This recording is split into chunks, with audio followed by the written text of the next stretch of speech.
On July 10, 1942, Lieutenant William T. Thias found himself flying his PBY Catalina through dense morning fog that clung to Akuton Island, Alaska. His navigator spotted something extraordinary emerging from the murky landscape below. A Japanese Zero fighter sitting upside down in the marsh grass, seemingly untouched by the violence that must have brought it down. For more than a month, this machine that American pilots feared above all others had been waiting there, hidden and forgotten, just 50 yards from the beach. The numbers told a grim story. 270 confirmed Zero kills against Allied aircraft. Only 11 American victories. 1 in 4 American pilots didn't come home from an encounter with these fighters. The lightweight Japanese design turned tighter, climbed faster, and covered greater distances than anything in the American arsenal. When the salvage team finally made their way to the wreck, Chief Petty Officer Bill Deerick placed his hand on the fuselage and felt something that immediately struck him as odd.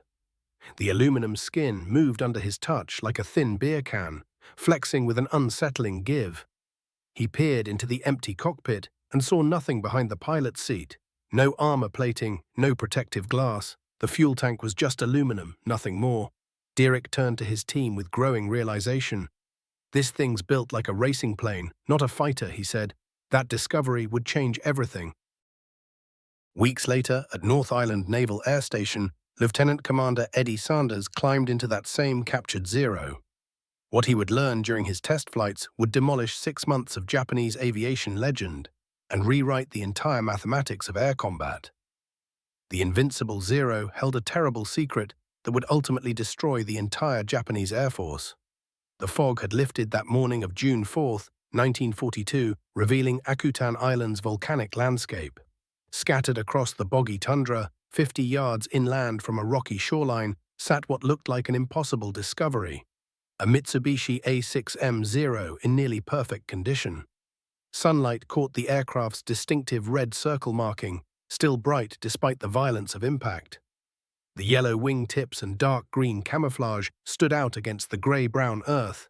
Flight Petty Officer Tadeo Shikoga would never see another day. The 19-year-old pilot lay crushed beneath his aircraft's collapsed canopy. His neck had snapped the instant the landing gear caught in soft marsh, flipping the fighter onto its back. Just moments before, Shikoga had been attacking Dutch Harbor as part of the second wave in Admiral Yamamoto's strategy to divide American forces while the main assault targeted Midway. American anti-aircraft fire had severed his oil pressure line, giving him only one choice: attempt an emergency landing on whatever ground appeared first. Following standard procedure, Shikoga lowered his landing gear to slow his descent, a decision that saved his aircraft while costing him his life. For 5 weeks and 2 days, the Zero sat untouched in that remote wilderness, its secrets locked inside aluminum skin and engineering that represented the height of Japanese aviation design. Wind and rain battered the exposed underside, yet the aircraft's construction, designed for the stresses of carrier operations, kept everything intact. The discovery came through pure chance. Lieutenant William Thias, flying routine patrol from Dutch Harbor on July the 10th, had become disoriented in the heavy fog. Using dead reckoning and the distinctive shape of nearby islands to get his bearings, he chose the most direct route home, a path that took him directly over Akutan's northern coastline.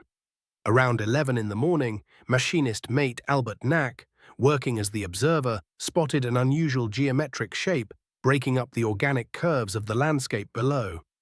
Through binoculars, the shape resolved into something that made his heart race. "Lieutenant," he called through the intercom, "you need to see this, bearing 270, about 2 miles inland. That's a Japanese fighter down there, and it looks completely intact." Thias banked the PBY lower, dropping to just 300 feet above the marsh. What he saw through his cockpit windows seemed impossible. The Zero appeared barely damaged, as though someone had carefully placed it there rather than crashed it. The wings showed no structural damage.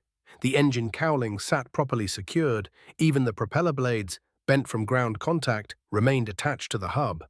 "Control, this is Able 7, Thias radioed to Dutch Harbor. "I've spotted what appears to be an intact Japanese fighter aircraft approximately 2 miles inland from Akutan's North Beach, requesting immediate salvage operations." This bird looks recoverable. The operations officer's response came back crackling with excitement. Able 7, confirm your last transmission. Did you say intact Japanese fighter? The combat record of the Zero had haunted American commanders for 6 months. Since Pearl Harbor, these fighters had compiled kills at a rate that seemed almost supernatural. 270 confirmed victories achieved at such low loss rates that the statistics remained classified to prevent demoralizing American pilots further. The average American pilot facing a Zero had a 75% casualty rate. Most engagements were over in less than 30 seconds, ending either with the American aircraft destroyed or fleeing for safety. The Zero's specifications read like fantasy to American engineers. 330 miles per hour maximum speed compared to the Wildcat's sluggish 318. A turning radius of just 800 feet that let Japanese pilots complete full circles while American fighters struggled halfway through their first turn. Most impressively, an operational range of 1,900 miles that allowed Zero formations to strike anywhere across the vast Pacific with devastating surprise. Chief Petty Officer Bill Derrick received orders for the salvage operation with mixed feelings. He'd recovered enough crashed fighters to know that intact usually meant held together in pieces rather than truly salvageable. But when the salvage team reached Akutan Island on July 15th and hiked to the crash site, even Derrick's veteran eye widened with wonder. The Zero lay in the marsh like a sleeping dragon, its graceful lines unmarred by typical crash violence. He walked slowly around the aircraft's perimeter, noting details that would prove crucial in coming months. The fighter's overall construction looked fragile compared to American aircraft he'd recovered. The aluminum skin felt impossibly thin under his probing fingers, flexing with a spring-like quality that suggested minimal internal structure. Climbing onto the inverted aircraft to examine the cockpit, Derrick experienced genuine shock. The pilot's seat, crushed by impact, showed no armor plating, no bulletproof glass protected the instrument panel.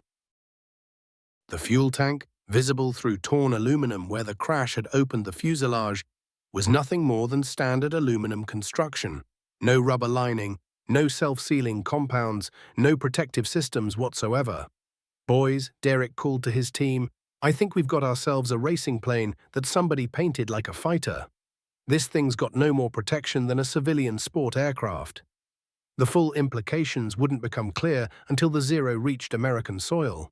Derrick's instinct proved accurate. The Japanese had achieved their performance advantages through a design philosophy that prioritized killing ability over crew survival, a trade-off that would ultimately destroy their entire air force. 3 weeks of meticulous work in harsh conditions were required to carefully disassemble and crate the Akutan Zero. Every component was catalogued, photographed, and packed with archaeological reverence. By early September, wooden crates containing the most consequential enemy aircraft in American military history were aboard transport ships bound for Naval Air Station, North Island in San Diego. The crates arrived on September 8, 1942, creating immediate excitement among the engineering staff. Lieutenant Commander Eddie Sanders, the Navy's most experienced test pilot, watched carefully as workers unloaded each numbered container into Hangar 7. Sanders had logged over 4,000 hours in experimental aircraft, from the temperamental Bell P-39 Airacobra to promising new Grumman AO-6F prototypes. His methodical approach combined natural instinct with an engineer's precision for documenting performance. As the Zero took shape on the hangar floor, Sanders studied an aircraft that seemed to violate fundamental military aviation design principles. The first revelation came during weight calculations. Chief Engineer Lieutenant Leonard Smith ran the numbers 3 times before accepting them. The completely assembled Zero, including full fuel and ammunition loads, weighed just 5,313 pounds, nearly 2,000 pounds lighter than a comparable Wildcat. The weight savings came from systematic elimination of protective systems that American designers considered essential. Smith's team conducted structural analysis, revealing the Zero's design philosophy. The fuselage frame utilized aluminum tubing with wall thickness averaging just 2 millimeters, half the gauge in American fighters. The wing spars, though elegantly engineered, carried safety margins that would horrify American stress engineers. Most revealing, the beautiful aluminum skin flexed visibly under hand pressure, creating a drumhead effect suggesting minimal internal bracing.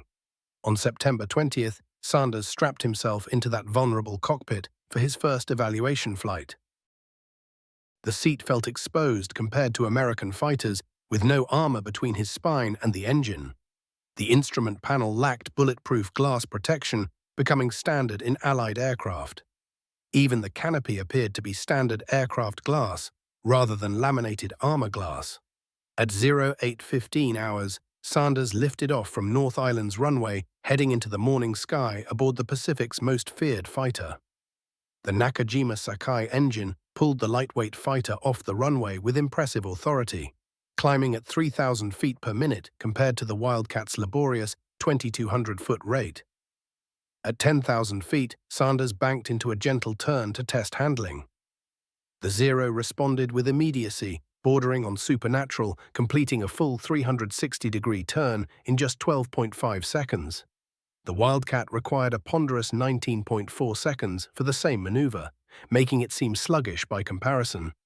But as Sanders climbed through 15,000 feet, the Zero began revealing fundamental weaknesses. The thin aluminum skin vibrated noticeably in the slipstream, creating a drumming sound suggesting structural stress. The light, responsive controls at lower altitudes began feeling mushy and imprecise. At 20,000 feet, the Zero's maneuverability degraded significantly, while the American engine maintained consistent power. "Control, this is Test 7, Sanders radioed. Aircraft handling deteriorates significantly above 15,000 feet. The airframe showed dangerous structural vulnerability at higher altitudes. When examined closely, this single observation would inflict far greater damage on Japanese aviation than any losses suffered in combat.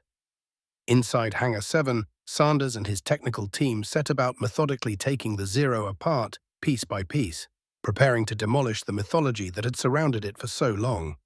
Lieutenant Jim Rasmussen served as the base's fuel systems expert, and when he began examining the captured fighter's fuel tanks, his shock was palpable. Directly behind the pilot's seat sat the main tank, constructed from ordinary aluminum with absolutely no defensive features built into it. This stood in sharp contrast to American aircraft, which used vulcanized rubber tanks that sealed themselves automatically after puncture. The Zero's fuel arrangement offered essentially zero protection if combat damage struck. Rasmussen decided to prove this vulnerability using nothing more than a simple ice pick in a field demonstration. He drove the pick through the auxiliary tank's aluminum wall, and gasoline began streaming out continuously without any sign of self-sealing. "Gentlemen," Rasmussen told the gathered engineers, "one hit anywhere in this fuel system, and this entire machine becomes an inferno in seconds." The armor assessment provided similarly troubling revelations.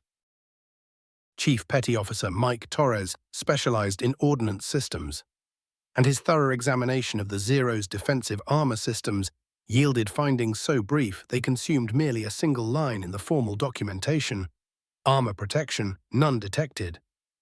Where the Wildcat carried 212 pounds of strategically positioned steel plating, the Zero had absolutely none. No armor glass shielded the pilot's head, no steel backing reinforced the seat, no plates protected the vital engine machinery. Torres arranged a controlled ballistic examination to illustrate this disparity. When a standard .30 caliber round traveled from 100 yards away and struck the Zero's thin aluminum skin, it punched straight through and exited the opposite side without resistance. That identical bullet merely created a dent when it encountered the Wildcat's quarter-inch steel plating. The refined Japanese machine offered its pilot protection no better than a civilian pleasure aircraft. As Sanders performed his test flights, the Zero's speed ceiling became unmistakably apparent. When the aircraft reached 250 miles per hour, the control surfaces grew noticeably heavier and less responsive. By 300 miles per hour, the fabric-covered surfaces started showing visible flutter. At 350 miles per hour, a velocity the robust Wildcat handled effortlessly, the Zero descended into near uncontrollability as severe vibration threatened to tear the structure apart. The ordnance inventory completed the picture regarding what Japanese designers had prioritized. carrying merely 135 pounds of ammunition against the Wildcat's 345, the Zero remained severely limited in firepower sustainability. The twin 20mm cannons, though individually formidable, contained only 60 rounds each, permitting roughly 34 seconds of maximum rate fire. American pilots operating 650 caliber guns could maintain fire for nearly 2 minutes, allowing repeated chances to strike. Sanders finished his evaluation flights on October 15th, after accumulating 27 hours piloting the captured machine. His findings would revolutionize American fighter tactics, though their psychological significance proved equally transformative. The legendary Japanese superfighter had become merely numbers on a page, a collection of measurable weaknesses and design trade-offs. Japanese designers had pursued speed, range, and agility at the direct expense of pilot protection and the capacity for extended combat. They had built a fighter engineered for swift, conclusive battles, not the grinding attrition campaign that would actually define Pacific warfare. It represented beautiful engineering created for a conflict that no longer existed. American pilots were about to receive precisely the knowledge required to turn this fundamental contradiction between design intent and combat reality into decisive advantage. On October 2, 1942, Sanders prepared to execute the most consequential mock engagement in American aviation history. His challenger would be Lieutenant Bud Sutherland, commanding a factory-new F-4F4 Wildcat direct from Grumman's production facility at Bethpage. The exercise seemed straightforward enough, determining which aircraft would dominate in genuine combat scenarios, yet the findings would fundamentally reshape how America understood fighter warfare. The opening phase seemed to validate every American pilot's darkest suspicions regarding the Zero's capabilities. At 8,000 feet, Sanders maneuvered the Japanese fighter into a conventional dogfight-turning battle against Sutherland's machine. The Zero's superiority materialized immediately as Sanders threaded through tight spirals that left the American fighter seemingly hopelessly outmatched. Within minutes, Sanders had positioned himself for 3 separate killing shots, while Sutherland struggled to establish even one gun pass. Yet something critical caught Sanders' attention during this engagement that no Japanese pilot had mentioned in combat reports. As the Zero descended toward 250 miles per hour while fighting, its controls grew progressively sluggish and unresponsive.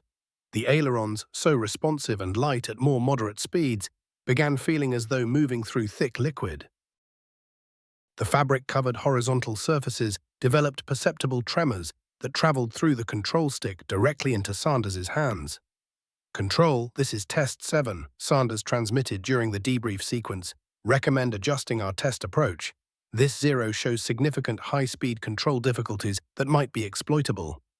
The American team had identified something 6 months of Pacific warfare had somehow overlooked. The Zero possessed a fundamental vulnerability embedded within its performance envelope that accomplished pilots could methodically exploit. The subsequent mock battles beginning October 5th employed entirely different tactical approaches. Rather than matching the Zero's turning capability in conventional combat, Sutherland received directions to capitalize on speed and height. The transformation proved dramatic and decisive in the Wildcat's favor. Descending from 20,000 feet at complete throttle, Sutherland's machine built velocity that the Zero simply could not replicate. At 400 miles per hour, safely within the Wildcat's operational boundaries, the Japanese fighter transformed into prey instead of predator. Sanders discovered the Zero's controls became essentially immobile during the high-speed descent, preventing the evasive maneuvers necessary for survival. The aircraft that dominated low-speed turning contests became utterly defenseless when compelled into rapid engagements. The precise performance specifications that emerged would devastate Japanese air operations. Beyond 350 miles per hour, the Zero's fabric surfaces deteriorated into dangerous vibration, threatening structural destruction. The lightweight construction, enabling remarkable low-speed performance, became a devastating vulnerability when American fighters exploited their superior speed and structural robustness to control engagement conditions. Lieutenant Colonel John Mitchell, monitoring from the command tower at North Island, immediately recognized the strategic implications. American pilots had been battling on the Zero's preferred terms. participating in low-speed turning engagements, maximizing Japanese strengths. The winning approach required leveraging American advantages, tougher construction, superior engines, and better high-speed performance to pressure combat into velocity ranges where the Zero faltered. The altitude trials generated equally transformative findings. At 20,000 feet, the thin atmosphere exposed liabilities completely invisible during lower altitude combat. The Zero's climb performance degraded to 1,600 feet monthly, while the Wildcat sustained robust 1,950 feet monthly output. Critically, the Zero's celebrated aerial agility diminished dramatically in thin air, while American fighters retained responsive handling thanks to superior structural design. When Sanders extended testing to 25,000 feet, the Zero's lightweight architecture revealed itself as a severe disadvantage in the stratosphere. The controls developed a mushy quality, requiring substantial movement to generate minimal response. Conversely, American machines, constructed with heavy-duty components like flying fortresses, preserved commanding control authority throughout their entire operational altitude envelope. The ammunition examination uncovered yet another critical Japanese shortcoming. The 20mm cannon shells, though individually devastating, remained insufficient in quantity for sustained engagement. Carrying only 60 rounds per cannon meant roughly 34 seconds maximum rate fire capacity before exhaustion. The lighter 7.7mm machine guns provided greater ammunition volume but lacked sufficient destructive capability against the sturdy American airframes. Torres conducted live firing studies against actual aircraft materials to establish precise effectiveness comparisons. The Japanese cannons devastated their targets when they connected, yet limited ammunition meant pilots received few shooting opportunities. American .50 caliber weapons, individually less powerful than Japanese cannons, sustained continuous fire much longer while delivering sufficient velocity to obliterate the Zero's unshielded structure. The analysis demonstrated that a solitary .50 caliber bullet penetrating the Zero's exposed fuel tank would trigger immediate conflagration. The standard incendiary ammunition equipped on American fighters proved catastrophically effective against fuel tanks lacking self-sealing capacity. Japanese pilots essentially piloted airborne bombs vulnerable to even modest battle damage that American planes routinely endured. Sanders' breakthrough emerged during prolonged high-altitude dogfighting sequences. The Zero's engine, specifically designed for low-altitude carrier employment, experienced substantial power loss above 18,000 feet. The Nakajima Sake engine's single-stage supercharger could not sustain sea-level performance in rarefied atmosphere, characterizing much of the Pacific battlefield. American engines, featuring superior supercharging, preserved consistent power throughout their operational spectrum. The construction analysis revealed divergent engineering philosophies transcending mere weight reduction.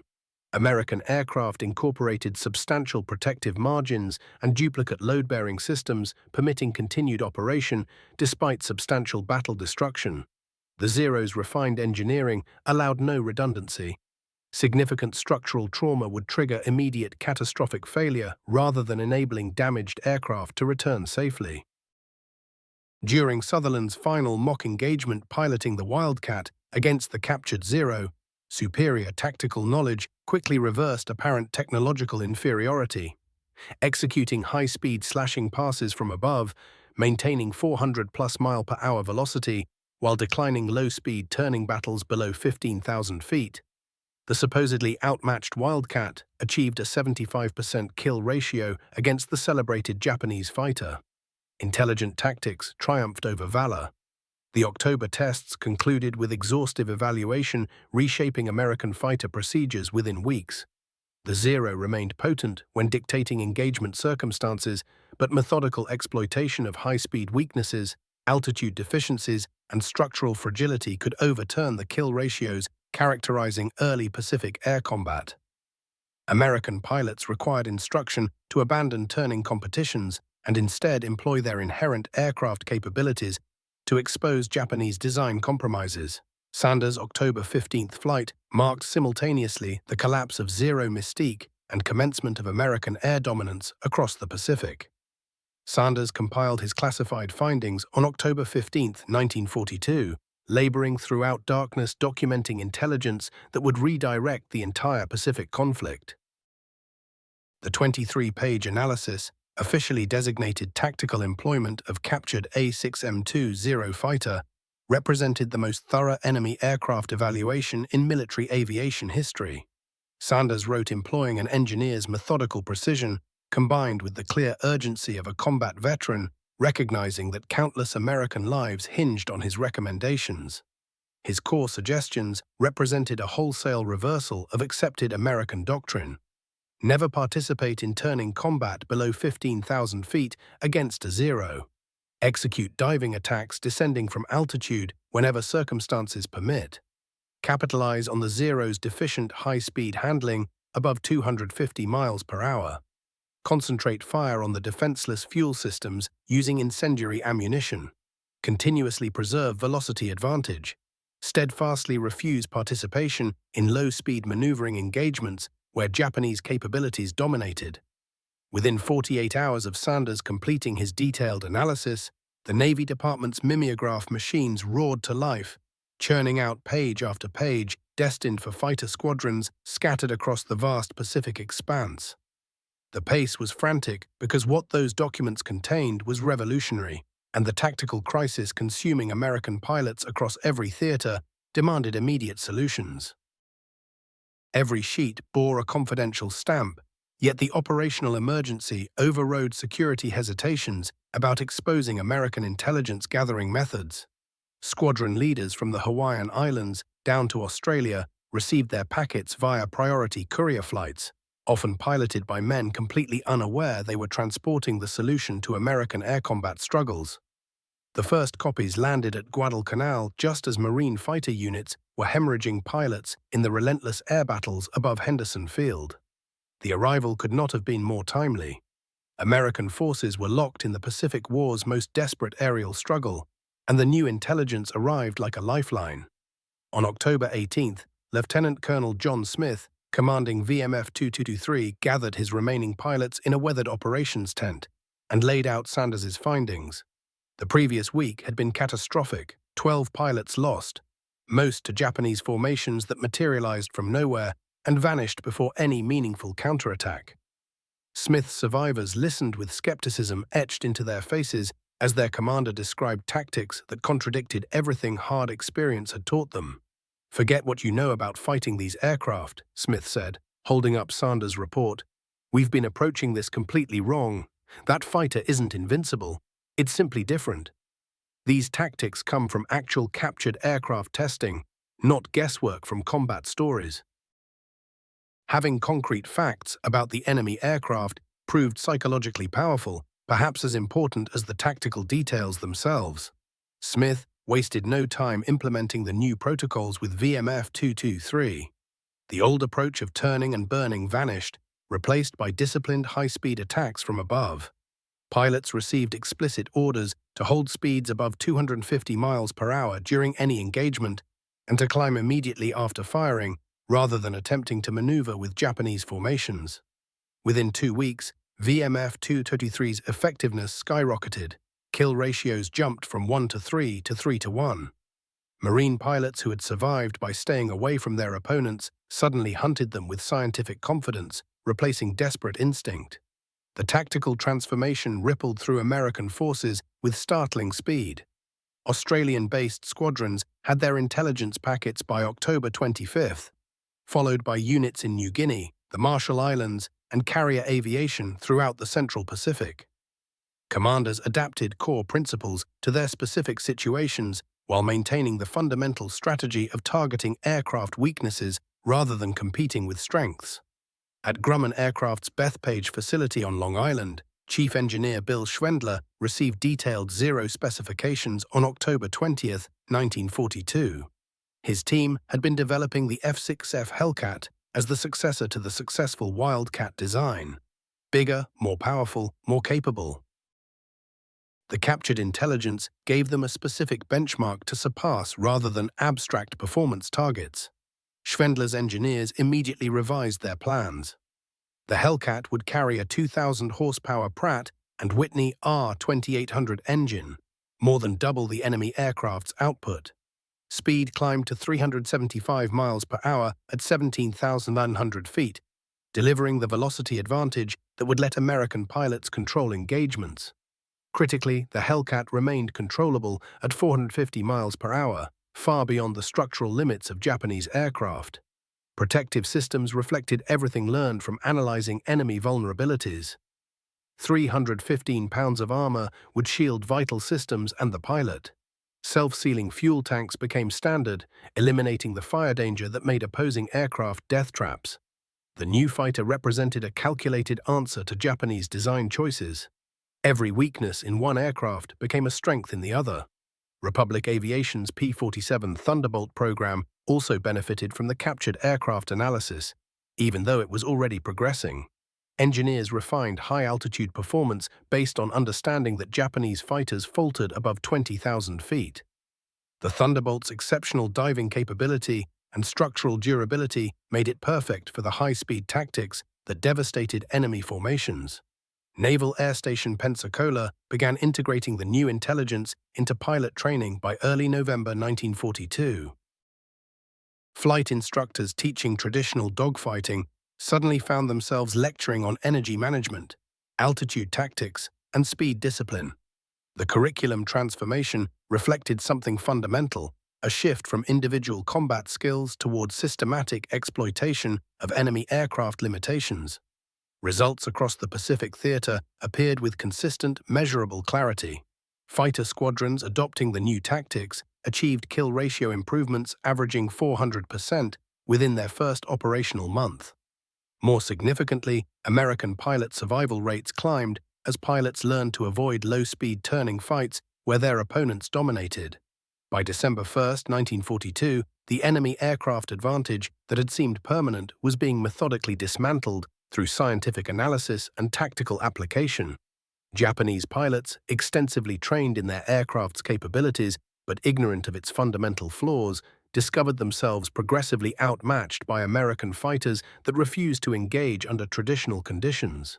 That single captured aircraft from a remote island had unlocked the knowledge necessary to shift air superiority throughout the entire Pacific. The transformation from enemy dominance to American advantage occurred within just 6 weeks. Sanders' systematic work had equipped American pilots with survival itself, and the possibility of victory against what months earlier seemed unconquerable. By November 1, 1942, tactical bulletins titled "Fighting the Zero" had circulated to every American fighter squadron from Hawaii to Australia. The mysterious Japanese superfighter that had haunted Allied aircrews for nearly a year became a collection of exploitable weaknesses and measurable characteristics.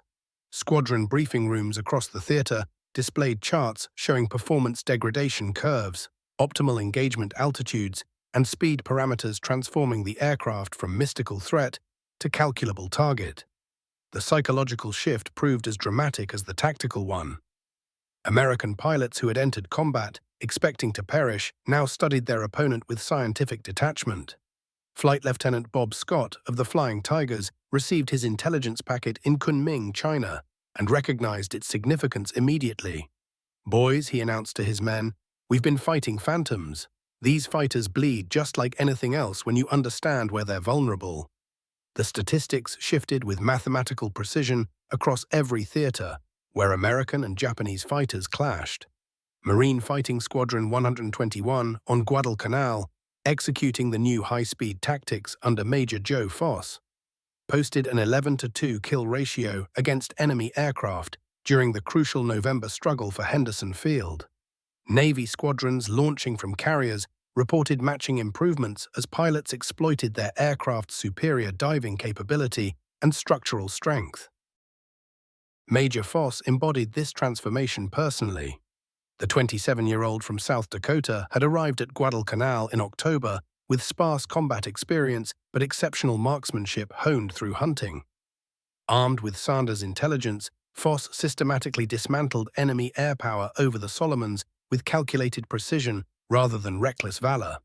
On November 15, 1942, Foss led his squadron against 18 enemy fighters using the new protocols. The Marines climbed to 22,000 feet before attacking, establishing altitude and speed advantages Japanese pilots could not neutralize. Diving at maximum throttle, American fighters achieved velocity that rendered Japanese maneuverability meaningless. 8 minutes of engagement produced 11 enemy losses against 2 American losses, a ratio impossible 3 months prior. Industrial production reflected the intelligence revolution equally. Grumman's F-6F Hellcat began rolling off production lines in January 1943, purpose-built around the lessons learned. Every design feature embodied zero-analysis knowledge. The Hellcat's R2800 engine generated 2,100 horsepower against the Japanese aircraft's 940, maintaining the speed superiority necessary throughout engagements. Vort's F-4U Corsair incorporated similar modifications throughout its development. The distinctive fighter achieved 417 miles per hour in level flight while maintaining structural integrity at diving speeds that would destroy Japanese aircraft. Both American fighters carried armor and self-sealing fuel systems, surviving damage that would instantly kill unprotected opponents. Ammunition capacity differences grew increasingly significant as combat intensity increased. American fighters carried between 240 and 400 rounds per gun for sustained firepower throughout extended fights. Japanese aircraft carried 60 cannon rounds and 680 machine gun rounds, exhausting ammunition after just 34 seconds of maximum fire. Japanese pilots found themselves defenseless against American fighters possessing minutes of remaining firepower. Republic's P-47 Thunderbolt, though originally designed as a high-altitude interceptor, proved devastatingly effective against Japanese formations when flown according to intelligence principles. The massive fighter's diving capability and structural durability made it virtually immune to enemy attacks, while enabling crushing high-speed passes enemy formations could not escape. Training facilities across the country underwent complete revision based on captured aircraft intelligence. Student pilots learned energy management, altitude tactics, and speed discipline rather than traditional dogfighting maneuvers. The transformation reflected fundamental philosophical shifts in aerial combat, from individual skill contests towards systematic exploitation of enemy aircraft limitations through superior tactical understanding. Corpus Christi established specialized programs using captured components to familiarize American pilots with Japanese aircraft systems. Pilots examined captured fuel tanks, control surfaces, and structural elements directly, understanding vulnerabilities they would exploit. The hands-on training proved invaluable for pilots previously fighting unknown equipment. By March 1943, American fighter units reported consistent kill ratios exceeding 4-to-1 throughout the Pacific. The Cactus Air Force on Guadalcanal, flying mixed Marine, Navy, and Army fighters, compiled statistics demonstrating the intelligence revolution's effectiveness. Enemy losses accumulated steadily, while American pilot casualties declined despite escalating combat frequency. Japanese commanders noticed shifting combat effectiveness without comprehending its source. Imperial Navy flight training intensified, attempting to match American improvements. Japanese pilots, however, continued operating aircraft with fundamental design flaws no training could overcome. Structural limitations, fuel system vulnerability, and high-speed handling deficiencies persisted regardless of tactical adjustments. Lieutenant Commander Sanders flew the captured aircraft one final time on March 15, 1945, as American carrier task forces operated within sight of Japanese territory. Now bearing full United States Navy markings, the aircraft served as a flying testament to the intelligence victory that transformed Pacific War prospects decisively. Sanders reflected on the profound irony circling toward landing. The most beautiful fighter aircraft ever designed contained also the most fatally flawed engineering. The strategic implications transcended individual aircraft characteristics. Japan's entire Pacific strategy rested on achieving quick, decisive victories through superior equipment and training. The systematic exposure of aircraft vulnerabilities revealed fundamental flaws in Japanese industrial philosophy, prioritizing elegant design over practical survivability. American forces exploited those philosophical differences with methodical effectiveness.